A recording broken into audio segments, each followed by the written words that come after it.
কেরা তুই আমার ক্যান্সার শুনলু কে? আরে বন্ধু এলা মজা হইলে মিয়ার কি হইলে কি মজা হলো? দাঁড়া, তোর মজা আমি দেখাইতেছি। रुको जरा।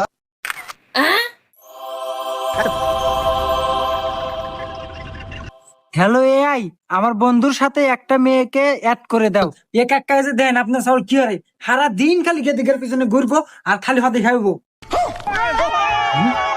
এবা গেদা এ গেদি কি রে বা এই গেদি আপনার সাওলের প্রেমিকে সারা দিন খালি টোটো কোম্পানির মতো ঘুরে আর খালি টাকা খরচ করে। আরাম জাদা আজকে বাইদা সুখ তাই তো কই আমার কি আবার শুন ঢালে কোনে